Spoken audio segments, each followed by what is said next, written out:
just what happened down the stretch that allowed USC to really open it open?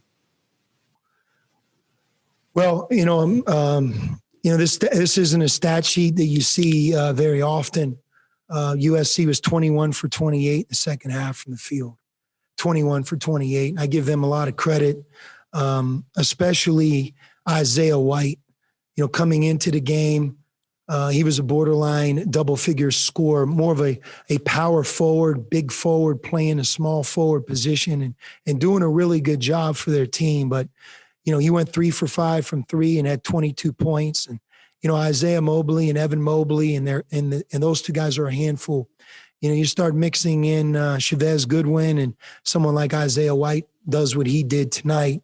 I mean, it's tough for us to beat a team that goes 21 for 28 in the second half from the floor, 4 for 6 from three, 6 for 8 from the line. I mean, they had 31 field goals and shot 58%. They were also 8 for 14 from three. So our defense was porous. There may have been times when we were in the right position and maybe they hit a tough, hard-earned shot.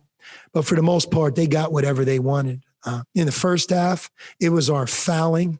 In the second half, when we needed the big stop or consecutive stops to really make this, a one-possession game or a game where we could win, we never could quite get that. And then simultaneously, Jamal and James have been very good for our team. It's not every game is going to go a player's way. But in the Pac-12, it's going to be hard for us to overcome 1 for 15 from our starting backcourt, 1 for 15 and 0 for 7 from three. The loss doesn't fall on their shoulders at all. It's just every team in the country starts a backcourt, a point guard and a two. And if that starting backcourt goes 1 for 15, that's an uphill battle. And I think, our shooting with those guys, because clearly they're better than that, coupled with our just inability to get stops.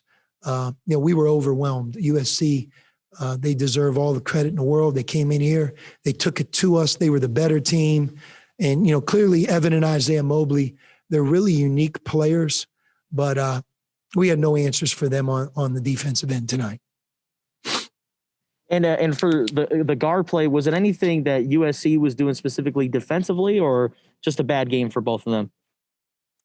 Well, USC is a good defensive team. I would say that, their defense is ahead of their offense until tonight. But, you have to watch the film, no question. You have to give credit. Their length can bother every team that plays them. But we also had some good looks now. We had some good drives. We had some shots around the basket. We had some open opportunities from the perimeter. And we obviously, and it wasn't just Jamal or James. I'm not here playing the blame game. It's just, it is what it is. Like I said, those two guys are a terrific backcourt for us. We've won some games because of how good they have been. Tonight they just didn't have it shooting. And in a game like USC, we have to be good. We have to be good on offense. We have to make shots. We have to take care of the ball, and we have to be much, much better on defense. And for Azuolas to have 31 points, he said he's feeling more comfortable out on the court. How do you assess his performance?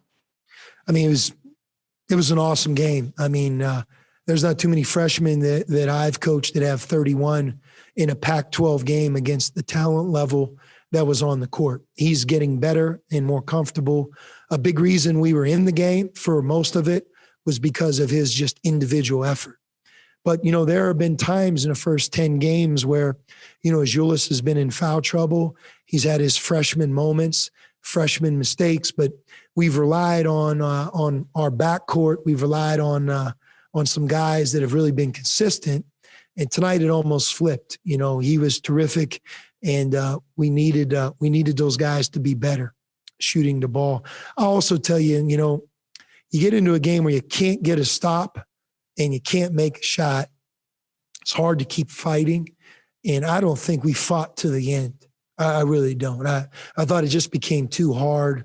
We were overwhelmed. and we gave in down the home stretch, which is disappointing and something that clearly we will fix as we get ready. You know, a year ago, we had our way, I think, in the first home game against USC, played a good game, maybe withstood a comeback, had a day in between, and UCLA, you know, they came in and really took it to us. You know, my hope is we can flip the script, but it doesn't get any easier. We're going to have to play better. We're going to have to shoot better. But clearly our defense has to be tougher. Ira, from your perspective, what happened today?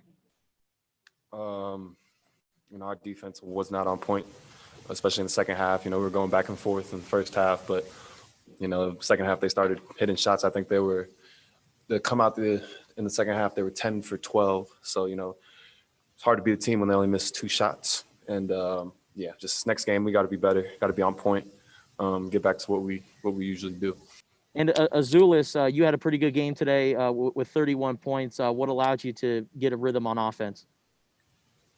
I feel more comfortable now, but we still lost this game, so that's, I don't know, like, not a great feeling right now. Ira, at one point in the game, you guys were leading the battle in the paint 28-18. USC then started to hammer home down there, ended up winning the battle 38-34. Where was the breakdown? Was it just them getting the ball down there or driving in the paint? Mostly, you know, the guards were getting in the paint, finding their bigs, and their bigs they made some tough shots. You know, we were walling up, you know, doing what we were supposed to do. But, you know, they're, like I said earlier, they're a talented group of bigs, so, you know, they're going to make tough ones. But mainly it was just they were getting in the paint, and when you get in the paint, a lot of bad stuff happens for us.